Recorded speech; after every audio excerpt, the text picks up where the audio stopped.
Salut, nous voici pour une autre vidéo.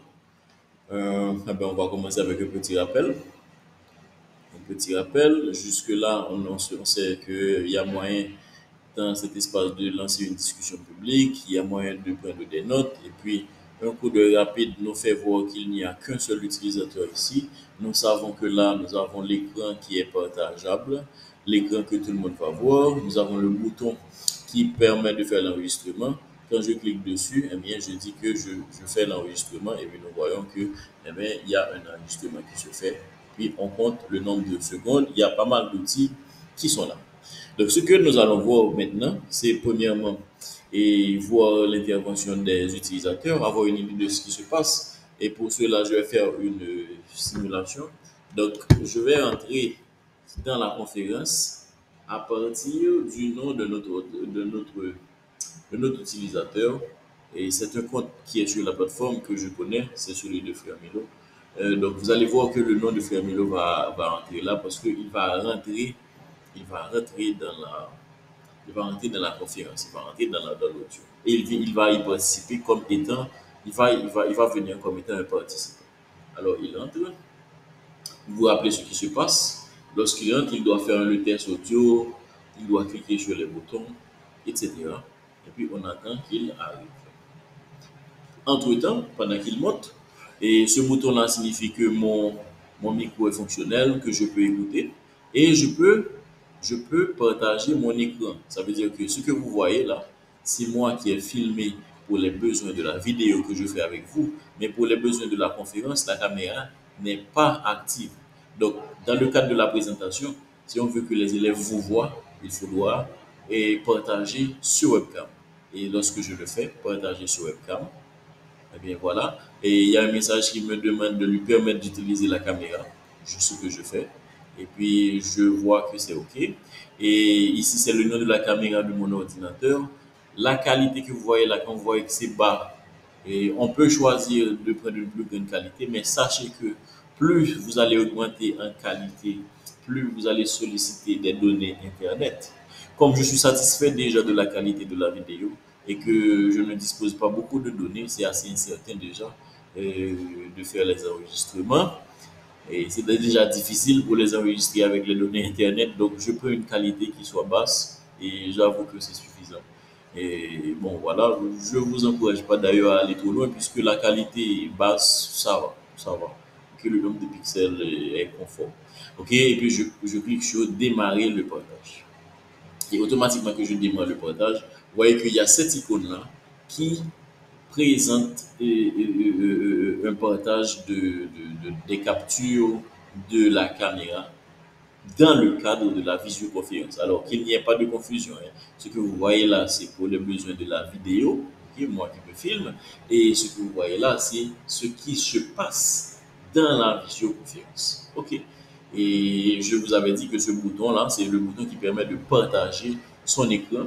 Donc, ici, quand ce n'est pas activé, ce que les apprenants voient, c'est uniquement la partie blanchâtre avec la caméra, avec les caméras, bien sûr. OK. Mais quand on l'active, ils ne voient plus cette partie-là. Ils verront tout ce qui sera affiché sur l'écran de mon ordinateur ou bien tout ce qui sera affiché sur l'écran de mon téléphone ou bien de ma tablette.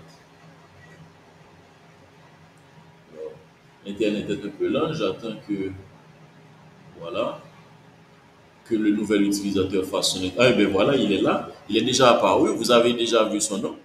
OK.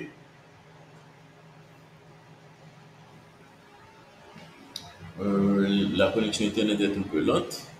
Voilà, une panne de connexion a été détectée. Euh, J'espère que ça va se résoudre rapidement là. Voilà, on a pu l'identifier. Voilà, voilà. OK. Alors, j'étais le micro et You are currently the only person in this conference. il y a un feedback qui peut être assez nuisible. Voilà, parce que les deux appareils sont proches, j'utilise mon téléphone et mon ordinateur comme deux personnes différentes. Donc l'utilisateur que vous voyez là, il fait partie de la réunion et puis vous voyez la différence. L'icône rond, c'est pour les participants. Et l'icône carré, c'est pour les,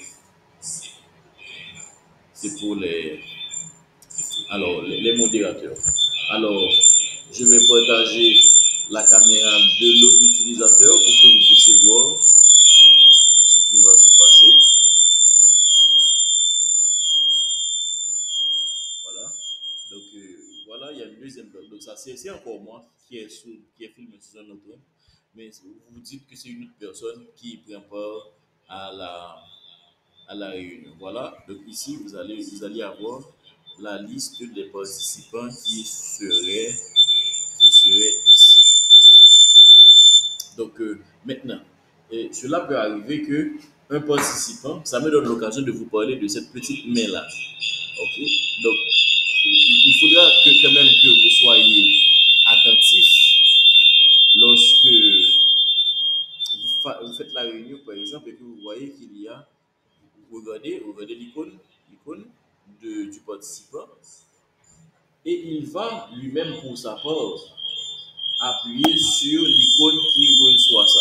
Vous voyez qu'on dit que, eh bien voilà, il y a une main levée là. C'est-à-dire qu'une personne a sollicité la parole.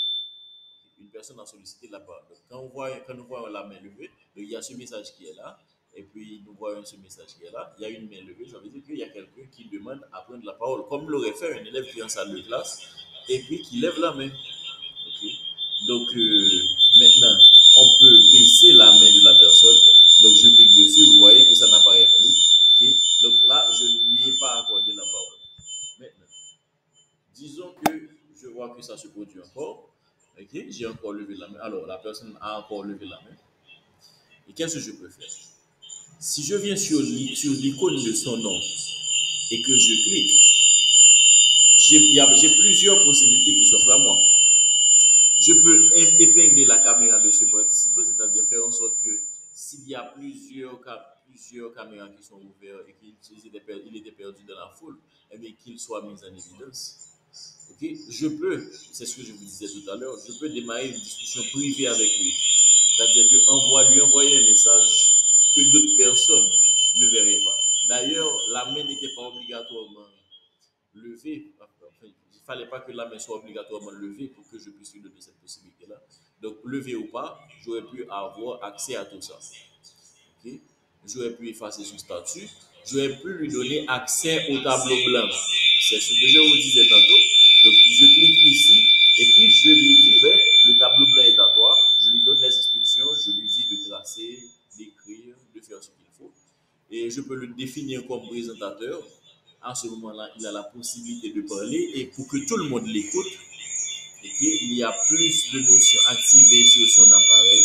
Et je peux même le promouvoir comme modérateur, c'est-à-dire qu'il a la possibilité de faire tout ce que moi je faisais comme professeur, ou bien tout simplement si c'est quelqu'un qui est nuisible, qui a reçu pas mal de consignes pour se taire, etc., et qui nuit le bon fonctionnement de la réunion, le bon déroulement de la conférence, je peux tout simplement choisir de le retirer en cliquant sur ce bouton-là. Alors, justement, j'ai fait intervenir un participant simulé. Donc, c'est un faux participant pour que vous puissiez voir. Et je vais baisser la main qui est là. Okay. Et oui, pour que vous puissiez voir ce qui se passe. Donc, ça va s'afficher ici. Si je clique sur le bouton qui est à côté là, je vois qu'il y a les deux participants. S'il y en avait plus, je les verrai. Voilà. S'il y en avait plus, je les verrai. Si je reviens à la disposition initiale, et lorsque je clique sur son icône, il y a un ensemble d'options qui s'offrent à moi, et c'est par ce biais que je vais désigner les élèves qui iront au tableau et qui vont prendre la parole lorsqu'ils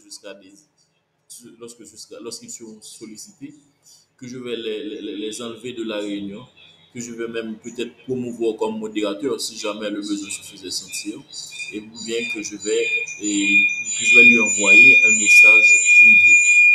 Okay? Et donc l'objectif ici, c'était de vous donner une idée, ou du moins quelques éléments de base pour gérer les participants. Alors, s'arrêter là. On va s'arrêter là pour ne pas rallonger la vidéo. On se voit une prochaine fois dans le cadre d'une autre vidéo. Eh bien, je vous remercie d'avoir suivi. À la prochaine.